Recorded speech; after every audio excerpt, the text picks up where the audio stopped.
discuss the last topic of this unit, that is the characteristics of immune system. Immune system की कौन कौन सी characteristics है उसके बारे में हम डिस्कस करेंगे, ठीक है।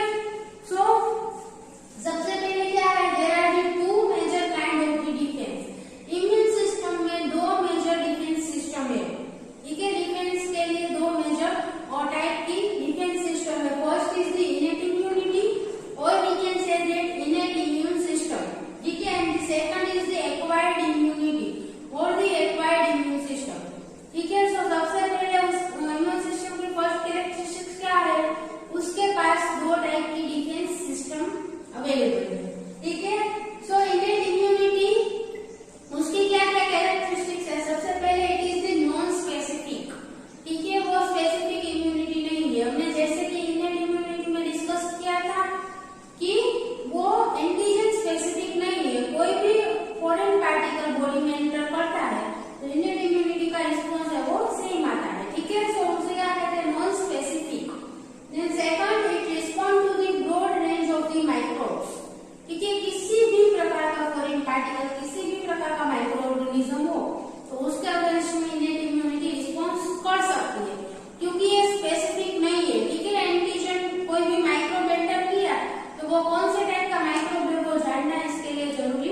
या फिर आर्टिफिशियली एक्वायर्ड की हुई होती है immunity. Okay, and this both can be active और दी पैसिव। अभी उसमें भी दो टाइप होते हैं, ठीक है, naturally acquired active immunity and naturally acquired passive immunity. उसी तरह से artificially acquired active immunity and artificially acquired passive immunity, ठीक है। एक्टिव पैसिव का मीनिंग क्या है? एक्टिव का मीनिंग है हमारे इम्यून सिस्टम के कंपोनेंट्स उसमें पार्टिसिपेट करके इम्यून रिस्पॉन्स देते हैं एक्टिव इम्यूनिटी में, ठीक है। और पैसिव इम्यूनिटी में बाहर से डायरेक्टली एक्टिवेटेड बी सेल्स है या फिर एक्टिवेटेड टी सेल्स है, वो डायरेक्टली इंक्लूड किए जाते हैं, ठीक है। सो उसमें हमारे इम्यून सिस्टम के कंपोनेंट्स पार्टिसिपेट नहीं करते एंटीजन के क्लियरेंस के लिए। Okay, so immunity can be achieved naturally or artificially and it can be active or the passive type। okay, now अभी हमने देखा कि इम्यून सिस्टम की एक कैरेक्टरिस्टिक्स है, क्या है? सेल्फ नॉन सेल्फ रिकॉग्निशन, ठीक है। यहाँ पर था कि एक्वायर्ड इम्यूनिटी की कैरेक्टरिस्टिक्स है सेल्फ नॉन सेल्फ रिकॉग्निशन। वो सेल्फ और नॉन सेल्फ दोनों को डिस्टिंग्विश कर सकता है। अभी हमारे मेडिकल फील्ड में कई ऐसे ट्रांसप्लांटेशन होते हैं, जैसे कि स्किन ट्रांसप्लांटेशन होता है, टिश्यू ट्रांसप्लांटेशन होता है, ठीक है। तो उसमें क्या होता है, किसी और इंडिविजुअल में से टिश्यू लेके किसी और में ट्रांसप्लांट किया जा सकता है, ठीक है। एक इंडिविजुअल में से टिश्यू लिया और दूसरे इंडिविजुअल में वो टिश्यू ट्रांसप्लांट किया गया, तो उसमें क्या होता है, अभी हमारे जो इम्यून सिस्टम है वो उसे फॉरेन के रूप में लेगी, ठीक है। अगर किसी और में से हमारे बॉडी में कोई भी टिश्यू कोई भी सेल एंटर करता है या फिर ट्रांसप्लांटेशन होता है, तो उसे हमारी एक्वायर्ड इम्यूनिटी के जो कंपोनेंट्स है वो नॉन सेल्फ के रूप में रिकॉग्नाइज करेंगे, ठीक है, फॉरेन के रूप में। और उसकी वजह से इम्यून सिस्टम उसके अगेंस्ट उसको अटैक करके उसे डिस्ट्रॉय कर देगी, ठीक है। टिश्यू ट्रांसप्लांटेशन अगर होता है, किसी और की स्किन अगर हमारी स्किन में लगाई जाए, तो उसे हमारी बॉडी के इम्यून कंपोनेंट्स फॉरेन के रूप में कंसीडर करेंगे, ठीक है, non self particle, non self cells. और जो भी स्किन हमने ट्रांसप्लांटेशन करके लगाई थी उस स्किन को डिस्ट्रॉय कर देंगे, ठीक है। उसी प्रकार अगर किडनी ट्रांसप्लांटेशन हुआ है, तो अगर हमारे इम्यून सिस्टम के सेल्स है वो दूसरे की किडनी जो हमारे बॉडी में लगाई गई है उस किडनी को फॉरेन के रूप में एनकाउंटर करेंगे और उसके जो भी सेल्स है उसके अगेंस्ट में इम्यून रिस्पॉन्स एक्टिवेट होगा, ठीक है, और वो किडनी को वहीं पर डिस्ट्रॉय कर देंगे, ठीक है। सो इम्यून सिस्टम की एक ऐसी कैरेक्टरिस्टिक्स है कि वो सिर्फ पैथोजन के अगेंस्ट में एक्टिवेट नहीं होता, किसी और भी बॉडी में से अगर हमारे बॉडी में कोई सेल एंटर करता है तो उसके अगेंस्ट में भी इम्यून सिस्टम एक्टिवेट होती है, ठीक है। सो टिश्यू ट्रांसप्लांटेशन होता है तो उसमें जो भी सेल्स है वो फॉरेन के रूप में कंसीडर किए जाते हैं due to this characteristic. Okay, अभी हमने कहा कि कोई भी कोई भी दूसरे इंडिविजुअल में से अगर हमारी बॉडी में कोई भी एक सिंगल सेल भी आ जाए तो उसके अगेंस्ट में भी इम्यून रिस्पॉन्स एक्टिवेट होता है। But there is one exception that the pregnant woman does not reject the foetus as a foreign body, ठीक है। अगर कोई प्रेग्नेंट वुमन है तो उसके यूटेरस में पूरा का पूरा फीटस वहां पर डेवलप हो रहा होता है, ठीक है। तो प्रेग्नेंट वुमन के जो इम्यून सिस्टम है वो उसे फॉरेन के रूप में कंसीडर नहीं करती और वी कैन से उसके फीटस के अगेंस्ट में इम्यून रिस्पॉन्स नहीं आता। ऐसा क्यों? That is mostly because of the structure of placenta। Placenta का जो स्ट्रक्चर है वो कुछ ऐसा होता है कि मदर में से प्लेसेंटा क्या है ये तो आपको पता है ना, मदर और फीटस को जो कनेक्ट करता है उसे क्या कहते हैं? प्लेसेंटा। सो मदर में से जो एंटीबॉडीज है, न्यूट्रिशन है, वो सब फीटस में एंटर कर सकता है through the placenta. But placenta में से जो फीटस के सेल्स है या फिर फीटस की बॉडी का कुछ भी मदर के बॉडी में एंटर नहीं करता, ठीक है। इसी वजह से फीटस का कोई भी सेल या फिर कोई भी एंटीजन मदर के इम्यून सिस्टम के कंपोनेंट्स के कांटेक्ट में ही नहीं आता, इस वजह से उसकी अगेंस्ट में इम्यून रिस्पॉन्स एक्टिवेट नहीं होती, ठीक है। समझ में आया?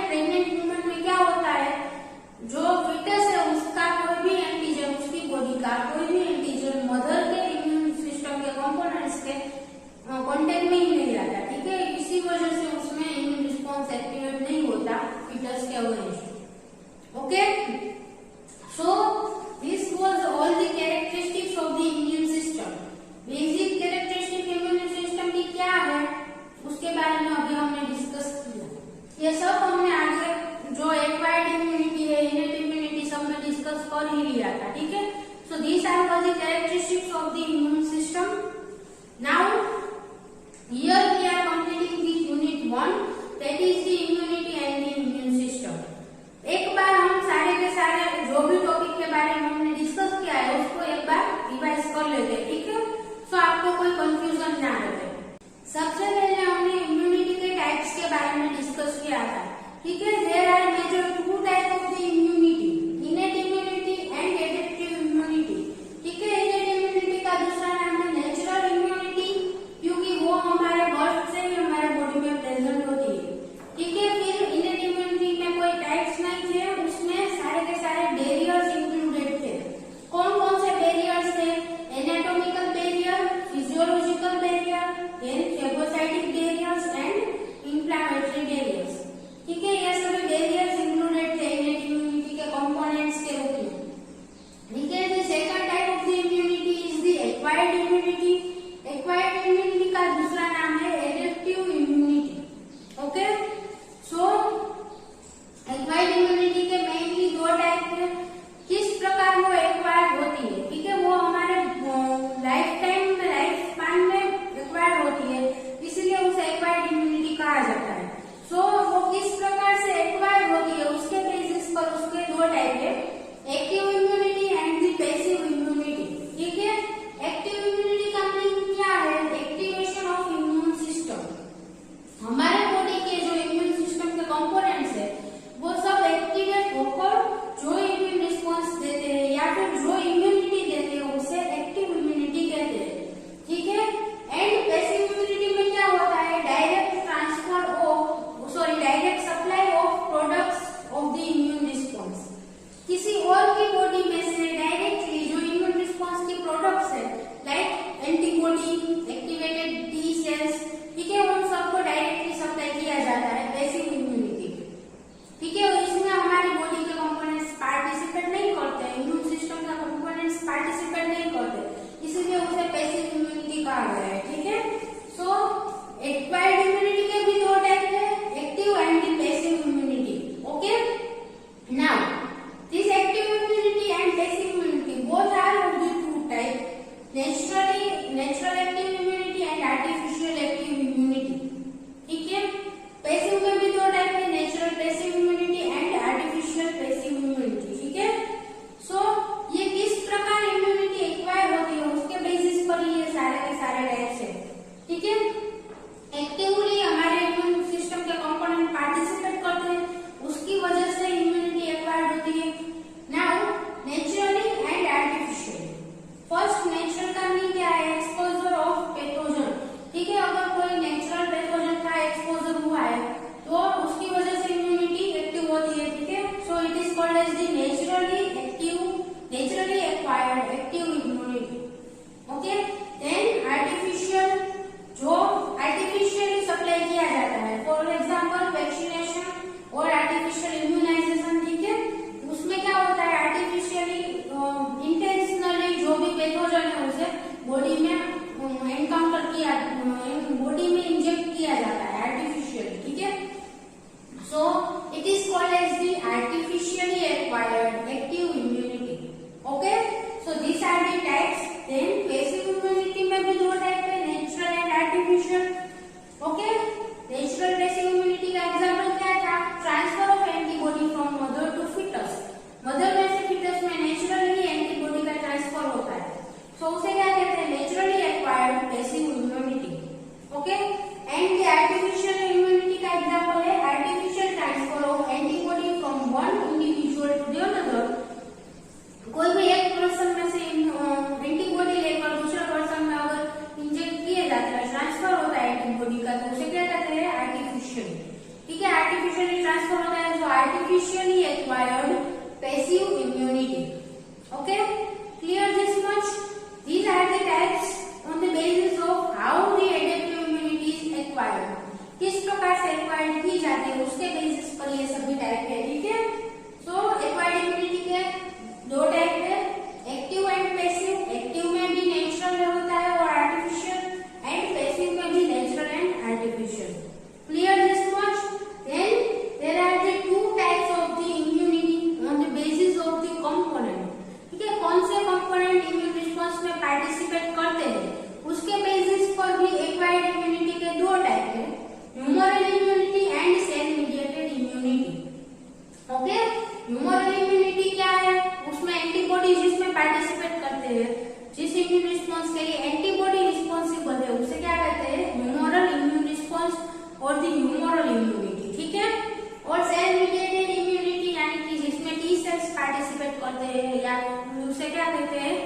Cell mediated immunity. Okay, so acquired immunity के ये सभी इसके टाइप्स है. These are on the basis of the how it is acquired, and these two are on the basis of which component of the immune system will participate in the immune response. Okay, so इन सब के बारे में हमने discuss किया था, the types of the immunity. उसके बाद हमने इम्यून सेल्स के बारे में डिस्कस किया था. उसमें हमने 10 इम्यून सेल्स के बारे में डिस्कस किया. ठीक है, तो फर्स्ट लिम्फोसाइट्स थे, उसमें 3 टाइप के लिम्फोसाइट्स थे, B cells, T cells and natural killer cells. Okay, B lymphocytes, T lymphocytes and natural killer cells. Okay, then granulocytes में कौन से इम्यून सेल्स इंक्लूडेड है? Neutrophils, eosinophils, basophils and mast cells. ठीक है, ये सभी ग्रेन्युलोसाइट्स में इंक्लूडेड है बिकॉज उनके साइटोप्लाज्म में ग्रेन्यूल्स प्रेजेंट है. ओके, सो इन सबको कॉमनली ग्रेन्युलोसाइट्स कहा जाता है, इन सबको कॉमनली लिम्फोसाइट्स कहा जाता है. Then we have discussed about the mononuclear phagocytic system. ठीक है, मोनोसाइट और मैक्रोफेजेस दोनों के बारे में हमने डिस्कस किया था. सो इन दोनों को मिलाकर जो भी सिस्टम बनती है उसे क्या कहते हैं? Mononuclear phagocytic system. Because in दोनों का जो मेन फंक्शन है वो फेगोसाइटोसिस में है. ठीक है, and then we have discussed about the dendritic cell, the 10th immune cell. Okay, so basically हमने 10 immune cells के बारे में डिस्कस किया. Then we have discussed about the immune organs or the lymphoid organs, lymphoid organs or the immune organs. ठीक है, so lymphoid organs basically 3 type के होते हैं: primary lymphoid organs, secondary lymphoid organs and the tertiary lymphoid organs. इन सभी के बारे में हमने डिस्कस किया. प्राइमरी लिम्फोइड ऑर्गन्स में कौन कौन से ऑर्गन्स इंक्लूडेड है?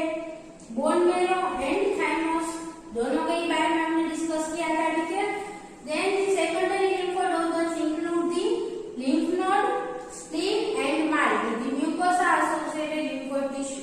ठीक है, इन तीनों को सेकेंडरी लिम्फोइड ऑर्गन्स में इंक्लूडेड किया जाता है. And then we have discussed about the काई, the cutaneous associated lymphoid tissue, tertiary lymphoid organ. Okay, so हमने इम्यून सेल्स के बारे में एंड इम्यून ऑर्गन्स के बारे में डिस्कस किया. इम्यून ऑर्गन्स में कुल 6 टाइप के इम्यून ऑर्गन्स के बारे में हमने डिस्कस किया था. ठीक है, so this was the overall idea about all the topics we have discussed in this unit. Okay, so